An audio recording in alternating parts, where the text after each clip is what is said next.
जो तस्वीर आप स्क्रीन पर देख रहे हैं, शायद वो तस्वीर आप भूल चुके हो, लेकिन अब भी शहीद रतन कुमार ठाकुर का पूरा परिवार इस चीज़ से जूझ रहा है कि आखिरकार जो चीज़ें परिवार में चल रही हैं या फिर सरकार की तरफ से जो वादा किया गया वो अब तक पूरा नहीं किया गया। एक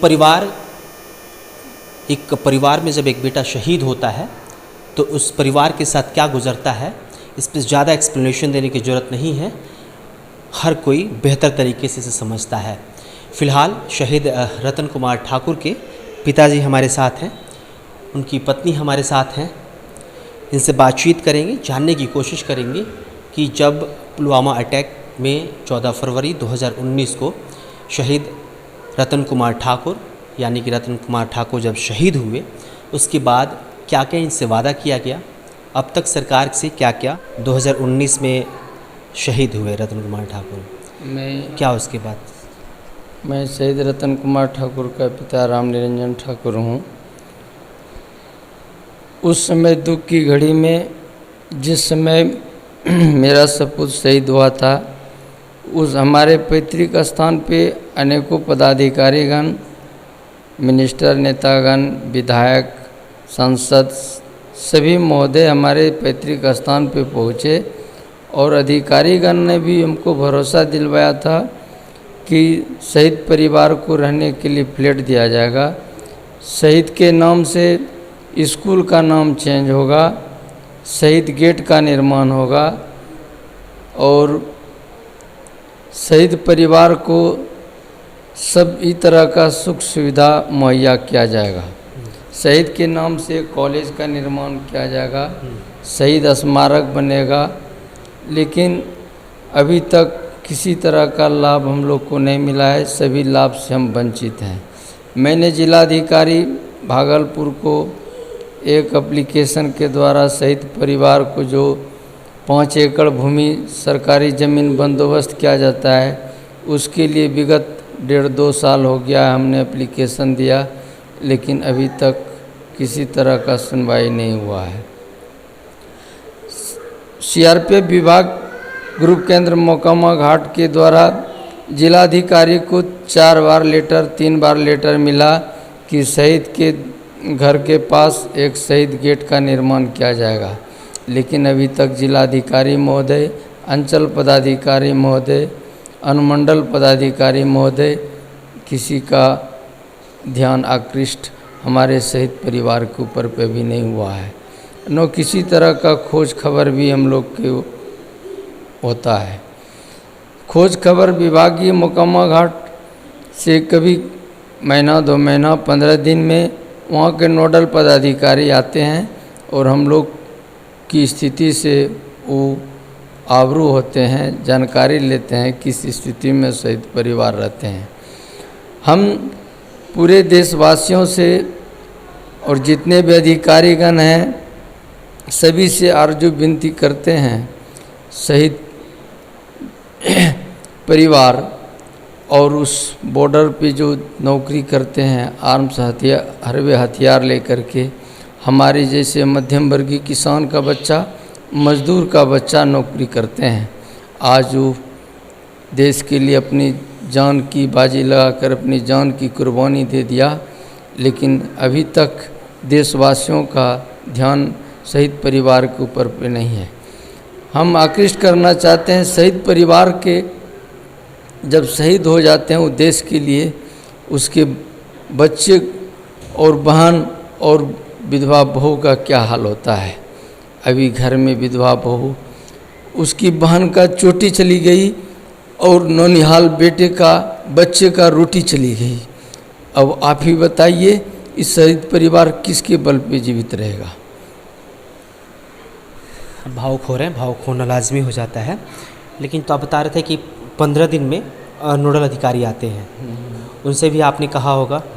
आपने जिलाधिकारी से भी लगातार आपने कोशिश की बात करने की, एप्लीकेशन दिया आपने, कोई रिस्पांस नहीं। कोई खोज खबर नहीं है। अभी उस सपूत का, रतन का सपना था कि मैं अपनी छोटी बहन का शादी इनका बहुत धूमधाम से करूंगा और इन बहन का कन्यादान हम स्वयं करेंगे। लेकिन अब किसके भरोसा पे धूमधाम शादी होगा, कैसे हम कन्यादान इस छोटी बच्ची का करेंगे, वो हमारी चिंता का विषय लगा हुआ है। और भी जो श्रीमान लोग बोले थे कि हम बेटी के शादी में कुछ हेल्प करेंगे, अभी तक कोई खोज खबर नहीं है। किसके पास हाथ फैलाएंगे, कोई खोज खबर नहीं है। अब जैसे भगवान इनकी शादी हो। 4-5 चीज़ों को आप बेहतर तरीके से समझ लीजिए। हमारा ये खास एपिसोड शूट करने का मकसद क्या है? मकसद ये है कि आखिरकार जब कोई जवान शहीद होता है तो उनकी यह अंतिम यात्रा में जब हज़ारों लोग, लाखों लोग जाते हैं, कोई नेता आता है, लगातार नेताओं की जब गाड़ियाँ पहुंचती हैं तो हमें लगता है कि जो हमारे देश में जो जवान शहीद हो रहे हैं उनका बेहतर तरीके से ख्याल रखा जाता है। लेकिन जब उस दिन के बाद की बातचीत की जाए तो फिर क्या होता है उस शहीद के परिवार वालों के साथ, कौन उसका सूद लेता है, इस पूरी चीज़ों के लिए हम लगातार अलग अलग जगहों पे जो हमारे देश के शहीद जवान हैं उनके परिवार से मुलाकात करने की कोशिश कर रहे हैं, ताकि आपको उस तस्वीर को बेहतर तरीके से पहुंचा पाए और जो इनकी ज़िम्मेदारी जिसकी बनती है वो इस काम को ज़रूर करे। जो हमें सर ने बताया उसके हिसाब से जो इनसे वादा किया गया वो ये है कि स्मारक बनाया जाएगा। एक बहुत ही बेसिक चीज़ कहा जाए तो अगर कोई जवान शहीद हुआ तो उनकी याद में एक स्मारक बना दिया जाए। एक बहुत छोटी मांग किसी भी परिवार की तरफ से रहती है, या फिर ये काम खुद नेता को मर्जी से ही कर लेना चाहिए। स्कूल का नाम शहीद रतन कुमार ठाकुर के नाम से रख दिया जाएगा। कॉलेज और फील्ड का निर्माण होगा जो कि शहीद रतन कुमार ठाकुर के नाम से होगा। फ्लैट मिलेगा, खेती के लिए 5 एकड़ इन्हें ज़मीन मिलेगा। साथ ही साथ इनके जो गांव पे आगे नाली है उसको बेहतर तरीके से पक्कीकरण कराया जाएगा। नली गली जो नाली हर गली नाली का जो बिहार सरकार का एक योजना है वो भी इनके परिवार तक नहीं पहुंच पाया है। फिलहाल हम इनसे बातचीत कर रहे हैं। गंदा नाली के बीच में गुजर बसर करते हैं। अच्छा, एक बात बताइए सर, एक बेटा शहीद हो गया, दूसरी तरफ समाज में आप जैसे कह रहे हैं कि लगातार आप अधिकारी से मिलने की कोशिश कर रहे हैं, अधिकारी कोई जवाब नहीं दे रहे हैं, कभी अंडर टेबल पैसे देने से भी गुजरे हैं आप? किसी काम को लेकर पैसे दे के काम करवाना पड़ा हो? नहीं, वो सब बात पैसे का लोभ लालच हमको किसी अधिकारी आज तक नहीं दिया है। रिस्पॉन्स देता है अधिकारीगण, जैसे प्रशासनिक व्यवस्था है और सब कोई काम है उसमें हमको मदद करता है। जैसे कहीं हमारा रिश्तेदार कहीं अगर फंस गया, कोई विडम्बना हो गया, तो हम अगर कॉल करते हैं तो आदर सम्मान करता है। यानी कि प्रशासनिक व्यवस्था, पुलिस विभाग, वो डिफेंस विभाग हम लोग को मदद करता है। और यानी कि हमारे भागलपुर ज़िला में जितने भी वर्क हम लोग को पैसा कौड़ी कहीं नहीं लगता है, वो उतना रिस्पॉन्स हम लोग को मिलता है। हाँ, कहीं लोग कोई पैसा कौड़ी का मांग नहीं करता है हमसे। घूस घास कहीं कोई वर्क करने में कोई लोभ लालच वाला नहीं बात। 2.5 साल हो गए, एक स्मारक नहीं बनवा पाए। हाँ, हमको मेन दुख है कि 2.5 साल 3 साल फरवरी में होने वाला है। कोई श्रीमान का हम कितना आरजू विनती किए, हर एक प्रोग्राम कहीं भी छोटा, हम सिर्फ यही करते हैं कि हमारे शहीद सपूत का एगो स्मारक कहीं बना दीजिए, हम लोग के परिवार में यादगार रह जाएगा। लेकिन कहीं कोई ध्यान नहीं दे रहे हैं। एक बार चाहेंगे कि उनके जो 2 बेटे हैं, हालांकि पत्नी हमारे साथ थी, लेकिन बात जाहिर सी है कि कोई भी पत्नी भावुक हो जाएंगी, इसलिए वो चली भी गई। हम चाहेंगे कि जिनके जो बेटे हैं उनको बुला दीजिएगा, बातचीत कर लेते हैं हम थोड़ा से। तो हमारे साथ शहीद रतन कुमार ठाकुर के बड़े बेटे कृष्णा हैं, इनसे बातचीत करेंगे। क्या नाम है आपका, ये पहले बताइए। My name is Krishna Kumar Thakur. अच्छा, कौन सी क्लास में पढ़ते हैं? Class E1। अच्छा, क्या कहना चाहेंगे? पढ़ लिख के सीनम में जाऊंगा, मैं पढ़ लिख के सीनम जाऊंगा, पापा से बदला भी लूँगा पाकिस्तान का एक सीट बता दें। पाकिस्तान का इट्टी बजा देंगे। अच्छा, क्या पढ़ते हैं स्कूल में? EVS पढ़ते हैं, हिंदी पढ़ते हैं, गुलमोहर पढ़ते हैं, मैथ पढ़ते हैं। क्या बनना चाहते हैं पढ़ के? फौजी। फौजी बनना चाहते हैं। यस। फौजी बन के क्या करेंगे? रक्षा करेंगे, देश की रक्षा करेंगे। देश की रक्षा कीजिएगा। चलिए, फिलहाल ये कृष्णा कुमार हैं हमारे साथ और इनके पिताजी हैं।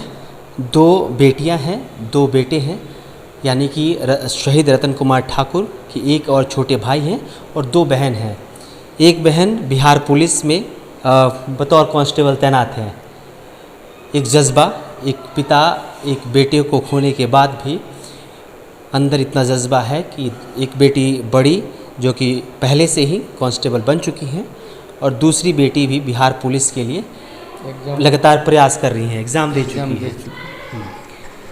फ़िलहाल हमारी दरख्वास्त, हमारा इस एपिसोड का मकसद यही है कि उन तमाम अधिकारियों, नेताओं से एक अपील कि अगर कोई जवान शहीद होता है, हम गौरवान्वित होते हैं कि ऐसे जवान बॉर्डर पे हैं कि हम सुरक्षित हैं, ऐसे जवान बॉर्डर पे हैं कि अंदर हम बहुत महफूज महसूस करते हैं।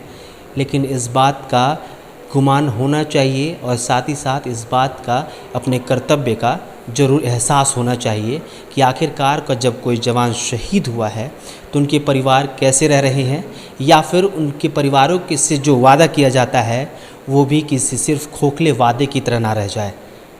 जितने भी वादे अब तक किए गए हैं, सारे के सारे वादे अभी तक खोखले हैं। 2.5 साल पूरा हो चुका है, 3 साल पूरा हो जाएगा 14 फरवरी को, लेकिन फिर भी अब तक कुछ भी नहीं किया गया। हमारी कोशिश यही है कि तमाम चीज़ों को आपके सामने रखें। वह आपकी ज़िम्मेदारी बनती है कि इन सब चीज़ों को जल्द से जल्द किया जाए। आखिरी सवाल सर, क्या कहेंगे सरकार से? मैं सरकार से यही कहना चाहता हूँ, हमको धनवान नहीं बनना है।